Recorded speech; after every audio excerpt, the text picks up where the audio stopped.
யார் தெரியுமா? நான் தான் திருவள்ளுவர். நான் உங்களிடம் திருக்குறளையும் பொருளையும் அதிலுள்ள கருத்துக்களையும் கதையாக கூற வந்துள்ளேன். 108வது குறள். நன்றி மறப்பது நன்றன்று, நன்றல்லது அன்றே மறப்பது நன்று. இது எல்லாத்துக்கும் பரிச்சயமான குறள் தான். இதோட விளக்கத்தை பார்க்கலாம். ஒருவர் நமக்கு செய்த உதவியை நாம் மறக்கக்கூடாது. அதே சமயம் நமக்கு யாராவது தீமை செய்து அதை உடனே மறந்துடணும். அதை மனதில் வைத்துக்கொண்டு பழி வாங்கக்கூடாது. தவறான செயல். இது ஒரு குட்டி கதையாக உங்களிடம் கூற வந்துள்ளேன். ஒரு ஊர்ல ஒரு எறும்பு இருந்தது. அந்த எறும்புக்கு தானுடைய தனித்தாக எடுத்தது. தண்ணி கடிக்கிறதுக்காக நதிக்கரை கிட்ட போகுது. தண்ணி கடிச்சிருக்க சமயத்துல வெள்ளம் பெருக்கெடுத்து வந்ததால் எறும்பு தவறி விழுந்தது. அங்கே மேலே பார்த்து கொண்டிருந்த புறா இலையை பெருத்து போட்டது.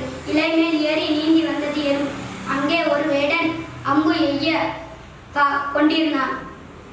அப்போது எறும்பு யோசித்தது, புறா நமக்கு உதவி செய்தது, நாம் எப்படி உதவி செய்வோம் என்று யோசித்து வேடன் காலை கடித்து விட்டது.